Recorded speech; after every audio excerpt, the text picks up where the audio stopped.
ही संविधान निर्माता की।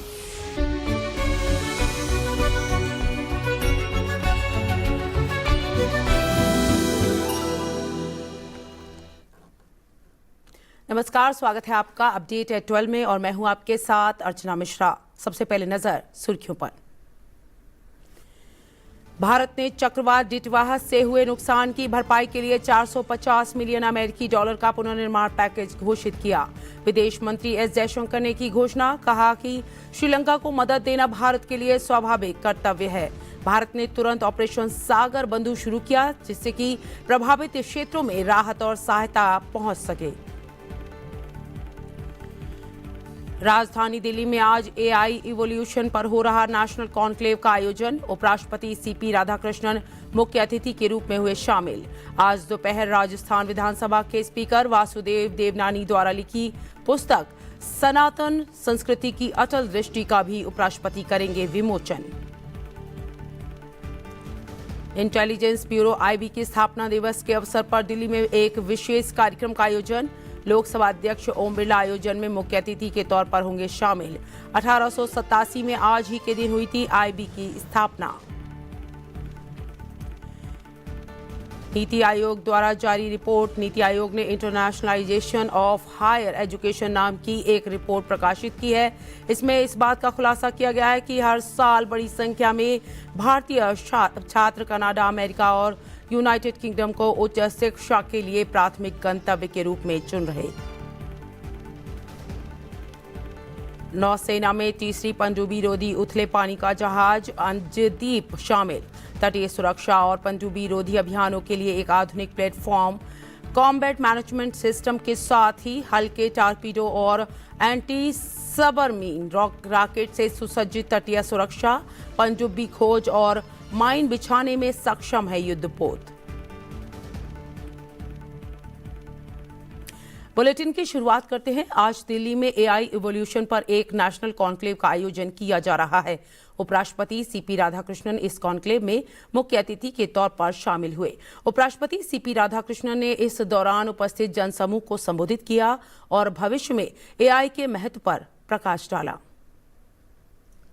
I firmly believe that artificial intelligence should be an integral part of the curriculum in schools and colleges.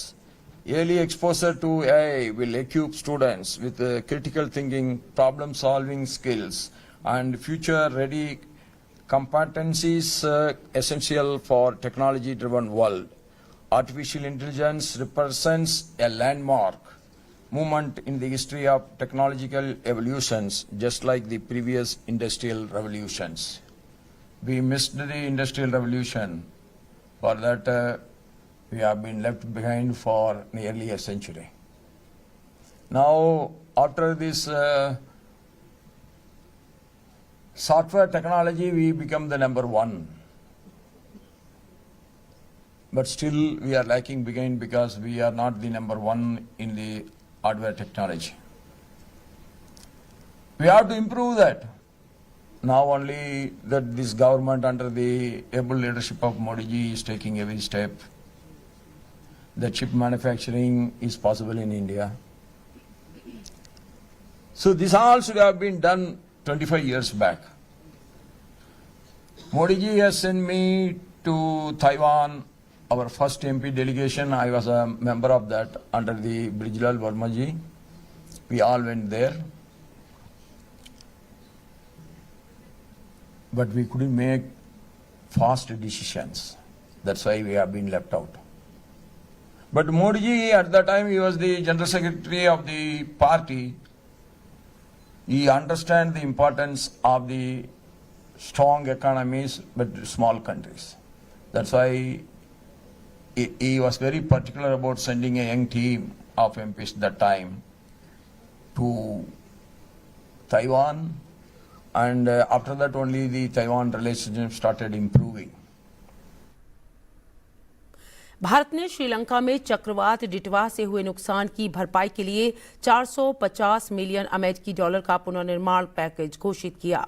Sri Lanka पहुंचे विदेश मंत्री एस जयशंकर ने इस बात की जानकारी देते हुए कहा कि श्रीलंका को समर्थन देना भारत के लिए स्वाभाविक कर्तव्य है। विदेश मंत्री ने यह भी बताया कि भारत ने तुरंत ऑपरेशन सागर बंधु शुरू किया, जिससे कि प्रभावित क्षेत्रों में राहत और सहायता जल्दी पहुंचाई जा सके। इस कदम से दोस्ताना और क्षेत्रीय सहयोग की मजबूत मिसाल पेश की गई है। भारत के विदेश मंत्री एस जयशंकर प्रधानमंत्री नरेंद्र मोदी के विशेष दूत के तौर पर श्रीलंका पहुंचे। कोलंबो में उन्होंने श्रीलंका के राष्ट्रपति और विदेश मंत्री विजिता हेरत से मुलाकात की। As your closest neighbor and in line with our neighborhood first and Mahasagar policies, it was only natural that India stepped forward at a time when Sri Lanka faced a crisis. We have done so when you were going through economic difficulties as well. In the case of Cyclone Ditwa, you would appreciate that India has also been a strong advocate of cooperative disaster response. The Coalition for Disaster Resilient Infrastructure was a notable initiative that we led in this regard. India's relief and assistance mission, Operation Sagar Bandhu, commenced on the very day that Cyclone Ditwa made landfall. Our aircraft carrier, INS Vikrant, and another ship, INS Udaygiri, were present at Colombo and delivered relief materials, and thereafter also deployed helicopters. Thereafter, a number of Mi-17 helicopters of the Indian Air Force were active for a period of more than 2 weeks in Sri Lanka. An 80-member National Disaster Response Force contingent arrived simultaneously and conducted rescue and relief operations. The Indian Army set up a field hospital with 85 medical personnel near Kandy, giving emergency care to more than 8,000 people. 2 modular Bhishma emergency care units were also airlifted to Sri Lanka and utilized. We deeply value India's continued support in stabilizing the Sri Lanka economy through multi-pronged assistance, including emergency financing and foreign exchange support, as well as $20.66 million extended to settle payments due for projects completed under existing lines of credit. We also sincerely appreciate India's crucial role in Sri Lanka's debt restructuring process, including as co-chair of the Officer Creditors Committee, which enabled the timely conclusion of discussions. Friends from the media, earlier this morning, Dr. Jayasankar called on President Androkumara Dissanayake and followed through bilateral discussions which focused on the broad trajectory of India-Sri Lanka cooperation across key sectors.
Goa जिला पंचायत चुनाव 2025 में Bharatiya Janata party को मिली जीत पर प्रधानमंत्री नरेंद्र मोदी ने खुशी जताई है। उन्होंने इस जीत के लिए गोवा की जनता को धन्यवाद दिया है।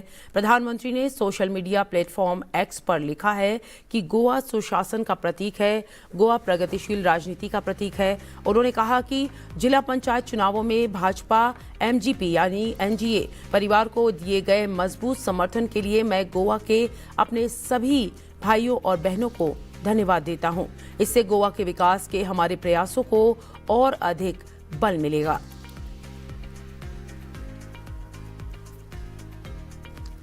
प्रधानमंत्री ने लिखा है कि हम इस खूबसूरत राज्य के लोगों के सपनों और आकांक्षाओं को साकार करने के लिए प्रतिबद्ध हैं। हमारे मेहनती एनडीए कार्यकर्ताओं ने जमीनी स्तर पर सराहनीय कार्य किया है, जिसके परिणाम स्वरूप ये परिणाम प्राप्त हुआ है। बिहार के मुख्यमंत्री नीतीश कुमार ने सोमवार को दिल्ली में प्रधानमंत्री नरेंद्र मोदी से मुलाकात की। इस दौरान उप मुख्यमंत्री सम्राट चौधरी और केंद्रीय मंत्री ललन सिंह ने भी उनसे मुलाकात की। बिहार विधानसभा चुनाव में प्रचंड जीत के बाद मुख्यमंत्री नीतीश कुमार, उप मुख्यमंत्री सम्राट चौधरी और केंद्रीय मंत्री ललन सिंह ने सोमवार को दिल्ली में प्रधानमंत्री नरेंद्र मोदी से मुलाकात की। ये मुलाकात विधानसभा चुनाव में एनडीए की शानदार जीत के बाद पूर्वी राज्य में सत्ता संभालने के 1 महीने बाद हुई है। विधानसभा चुनाव में भारी जीत के बाद ये उनका पहला दिल्ली दौरा है। नीतीश कुमार रिकॉर्ड 10वीं बार बिहार के मुख्यमंत्री बने हैं।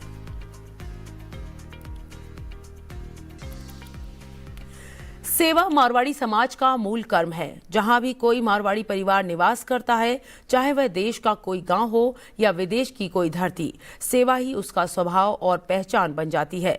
ये बात लोकसभा अध्यक्ष ओम बिरला ने कही। ओडिशा के संबलपुर में मारवाड़ महोत्सव 2025 के समापन सत्र को संबोधित करते हुए उन्होंने कहा कि मारवाड़ी समाज ने देश ही नहीं बल्कि पूरी दुनिया में सेवा, त्याग और समर्पण की परंपरा को जीवित रखा है।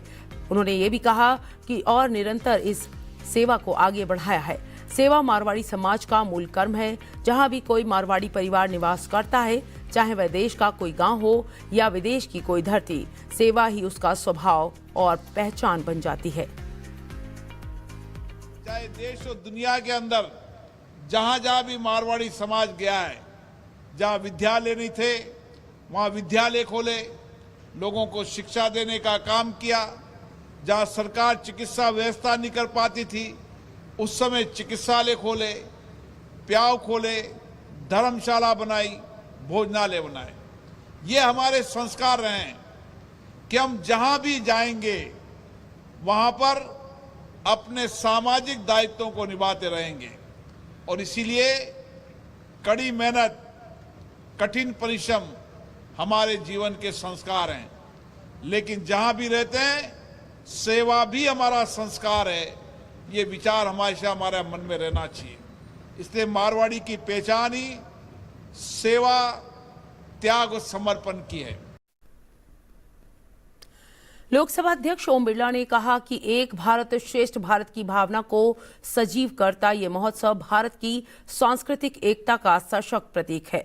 राजस्थान और ओडिशा दोनों प्रदेशों की संस्कृति, आध्यात्मिक चेतना और जीवन मूल्य और संस्कारों में गहरी समानता दिखाई देती है। उन्होंने कहा कि जहां भी कोई मारवाड़ी परिवार बसता है, चाहे देश का कोई गांव हो या विदेश की कोई धरती, सेवा ही उसकी पहचान बन जाती है। मारवाड़ी समाज ने जन्मभूमि राजस्थान से नाता बनाए रखते हुए अपनी कर्मभूमि पर सेवा, संस्कृति और परिश्रम के बल पर सदैव सम्मानजनक स्थान अर्जित किया है। राजस्थान और उड़ीसा का बड़ा निकट का गहरा संबंध है। दोनों के आध्यात्मिक आस्था, संस्कार, संस्कृति, विचार मिलते हैं। और इसीलिए आप राजस्थान के अलग अलग गांव ढाणी से आते हैं और हजारों किलोमीटर दूर भी आप उड़ीसा के अंदर अपने कर्म से, अपनी श्रम से, कड़ी मेहनत से यहाँ के लोगों को भी अपना बना रहे हैं।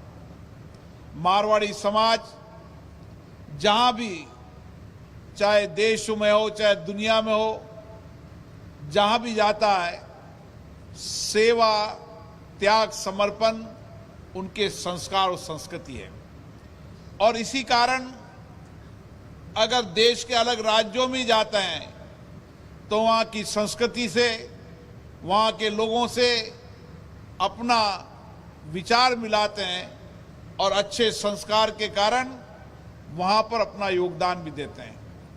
मारवाड़ी समाज का धर्म ही सेवा का है और इसीलिए देश हो और दुनिया हो, एक मारवाड़ी परिवार भी देश के किसी गांव ढाणी में होगा तो आध्यात्मिक, धर्म और संस्कृति के साथ सेवा उसका कर्म होगा। क्योंकि आप सब यहाँ पर अपनी जन्मस्थली से कर्मस्थली पर आए हैं और यहाँ की कर्मस्थली, यहाँ की धरती ने आपकी कड़ी मेहनत से, परिश्रम से यहाँ पर आपको धन भी अर्जित हुआ है और इसीलिए हम सबका दायित्व बनता है कि हम जन्मस्थली से भी जुड़े रहें और कर्मस्थली पर भी अपनी सेवा संस्कृति के कारण अपना स्थान बनाएं। आईबी यानी इंटेलिजेंस ब्यूरो की स्थापना आज ही के दिन 1887 में हुई थी। हर साल आज ही के दिन इसका स्थापना दिवस मनाया जाता है, जो कि आंतरिक सुरक्षा और खुफिया जानकारी जुटाने में इसके योगदान को दर्शाता है। आज इस अवसर पर दिल्ली में एक विशेष कार्यक्रम का आयोजन किया जा रहा है। लोकसभा अध्यक्ष ओम बिरला आज शाम 5:30 पर इस कार्यक्रम में मुख्य अतिथि के तौर पर शामिल होंगे। लोकसभा अध्यक्ष इस दौरान उपस्थित जनसमूह को संबोधित करेंगे, साथ ही लोगों का मार्गदर्शन भी करेंगे। कार्यक्रम का सीधा प्रसारण संसद टीवी पर आप देख सकते हैं।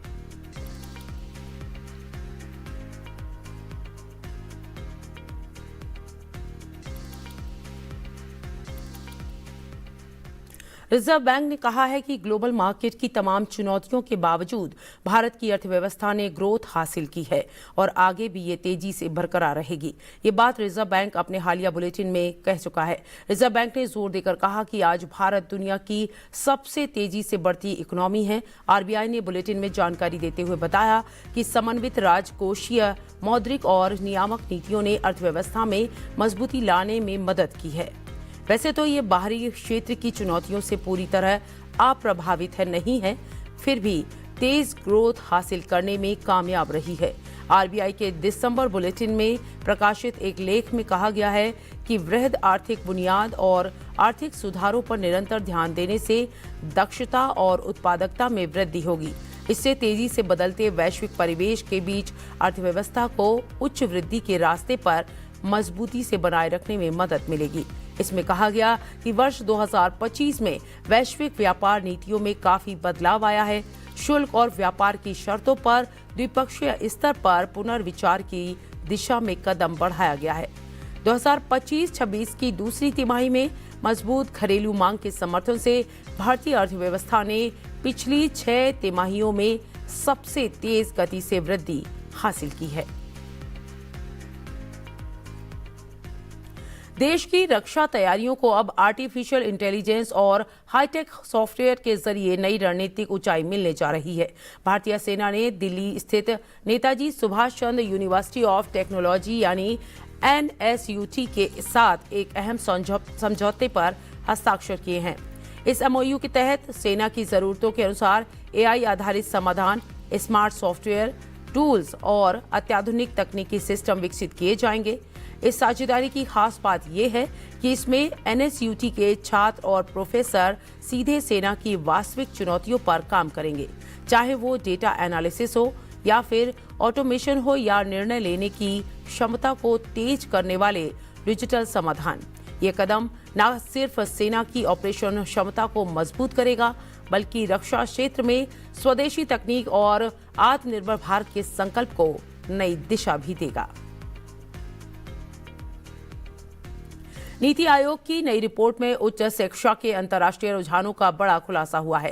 नीति आयोग द्वारा जारी रिपोर्ट में international of higher education in India के मुताबिक हर साल बड़ी संख्या में भारतीय छात्र कनाडा, अमेरिका और यूनाइटेड किंगडम को उच्च शिक्षा के लिए प्राथमिक गंतव्य के रूप में चुन रहे हैं। रिपोर्ट बताती है कि बेहतर शैक्षणिक गुणवत्ता, रिसर्च सुविधाएं, ग्लोबल एक्सपोजर और करियर अवसर भारतीय छात्रों को विदेशों की ओर आकर्षित कर रहे हैं। इसके साथ ही दस्तावेज में ये भी जोर दिया गया है कि भारत को अब केवल छात्रों को भेजने वाला देश नहीं, बल्कि एक ग्लोबल एजुकेशन हब के रूप में विकसित किया जाना चाहिए। नीति आयोग ने विदेशी विश्वविद्यालयों के साथ संयुक्त डिग्री प्रोग्राम, अंतर्राष्ट्रीय कैंपस और अकादमिक सहयोग बढ़ाने की सिफारिश की है।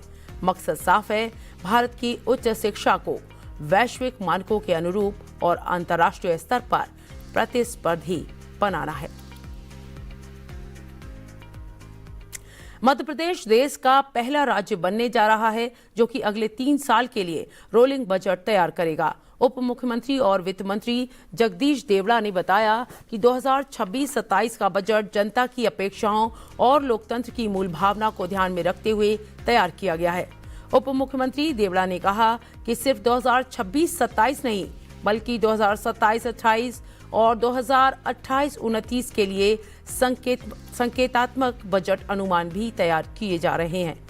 इस पहल के साथ ही मध्य प्रदेश देश का पहला राज्य बन जाएगा जो कि 3 साल के लिए बजट की योजना और तैयारी को एक साथ करेगा। इस कदम से न केवल पारदर्शिता और जनता की भागीदारी बढ़ेगी, बल्कि राज्य की वित्तीय योजना और विकास रणनीति को भी नई दिशा मिलेगी। दिल्ली एनसीआर में प्रदूषण फैलाने वाली 411 औद्योगिक इकाइयों को बंद करने का आदेश दे दिया गया है। दिल्ली प्रदूषण नियंत्रण समिति यानी डीपीसीसी ने ये कदम उन इकाइयों के खिलाफ उठाया है जो कि बिना अनिवार्य मंजूरी के चल रही थी, साथ ही हवा और पानी में प्रदूषण फैला रही थी।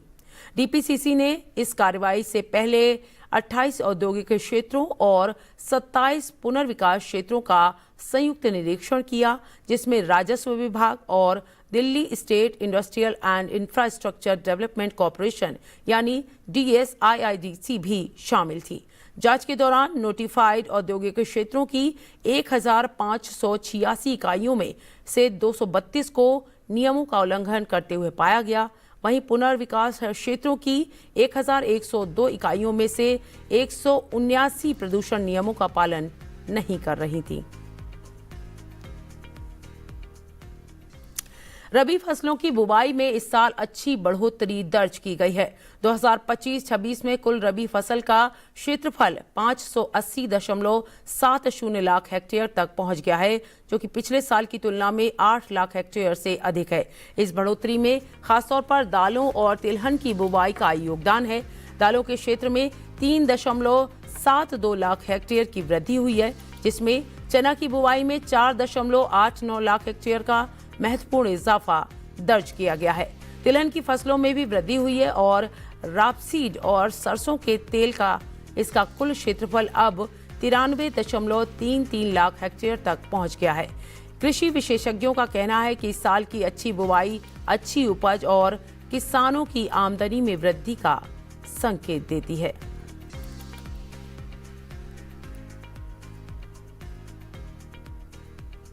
भारतीय नौसेना को सोमवार को एक नई ताकत मिली है। रक्षा क्षेत्र में आत्मनिर्भर भारत के संकल्प को मजबूत करते हुए garden reach ship builders and engineers यानी GRSE लिमिटेड ने सोमवार को नौसेना को अपना 5वां युद्धपोत अंजदीप सौंप दिया।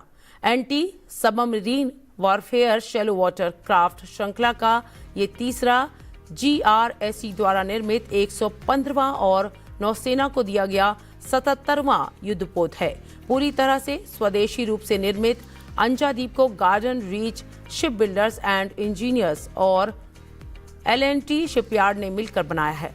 अत्याधुनिक टारपीडो, एंटी सबमरीन रॉकेट और सोनार से लैस ये युद्धपोत नौसेना की पनडुब्बी रोधी और तटीय सुरक्षा क्षमता को मजबूत करेगा। अंजदीप का शामिल किया जाना भारतीय नौसेना के स्वदेशी जहाज निर्माण के प्रयासों में एक और महत्वपूर्ण उपलब्धि है। ये सरकार के आत्मनिर्भर भारत के विजन को साकार करती है। इसमें 80% से अधिक स्वदेशी सामग्री का उपयोग किया गया है। ये जहाज घरेलू रक्षा, विनिर्माण, इकोसिस्टम के विकास और आयात पर निर्भरता कम करने का प्रमाण है।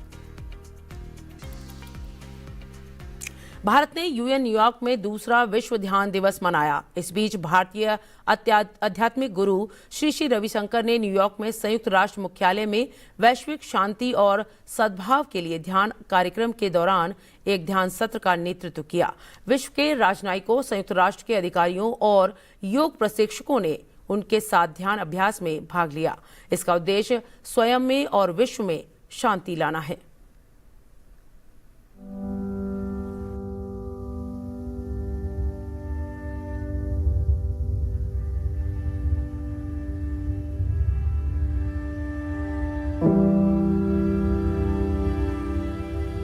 Meditation traces its roots back over 5,000 years to ancient India, where Patanjali's Yoga Sutra introduced the concept of dhyana, a state of pure consciousness where the mind's relentless chattering subsides, giving way to clarity and calmness. India has always shared its heritage and wisdom with the world, and in the spirit of Vasudhaiva Kutumbakam, or the whole world is one family, we continue to work for the betterment of people across the globe. This UN resolution affirms India's gift to humanity and its civilizational ethos of peace and harmony. Meditation is taking you beyond that to that space of unity that is within all of us. It influences every dimension of human life, individual, societal, and global. Meditation is practiced and embraced by many cultures and spiritual traditions around the world. It's a practical, accessible tool that supports both academic success and human development.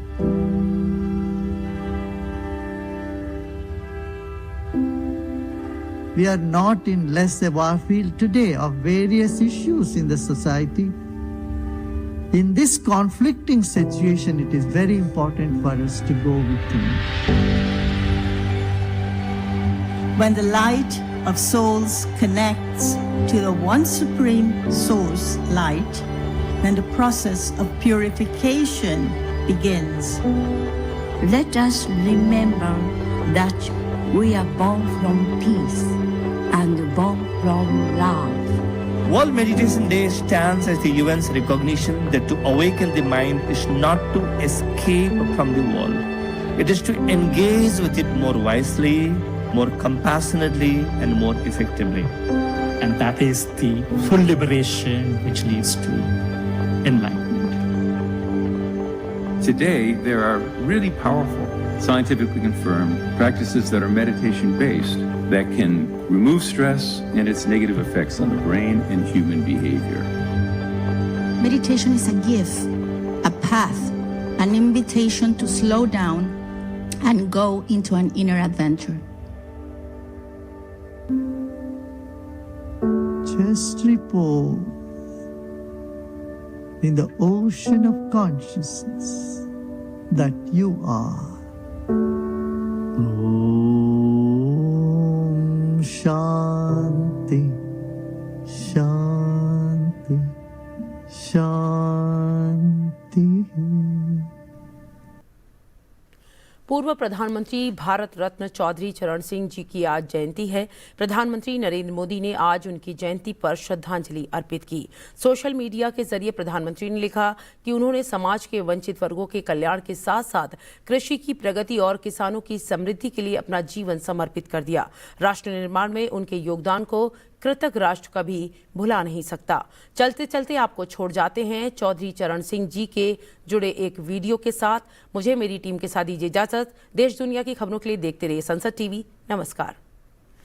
Chaudhary साहब ने छोटे किसानों के लिए जो किया वो पूरा देश कभी नहीं भूल सकता। आज चौधरी साहब से प्रेरणा लेकर हम देश के किसानों को निरंतर सशक्त कर रहे हैं। हम देश की खेती को एक नए रास्ते पर ले जाने के लिए किसानों को मदद दे रहे हैं, प्रोत्साहन दे रहे हैं। प्राकृतिक खेती और मिलेट पर फोकस के पीछे भी यही देश। चौधरी साहब ने अपना जीवन किसानों की समृद्धि के लिए समर्पित किया। हमारी सरकार भी किसानों के कल्याण को सर्वोच्च प्राथमिकता देते हुए काम कर रहे हैं। उत्तर प्रदेश की धरती के बेटे चौधरी साहब का सम्मान करना देश के करोड़ों मजदूर, देश के करोड़ों किसानों का सम्मान है।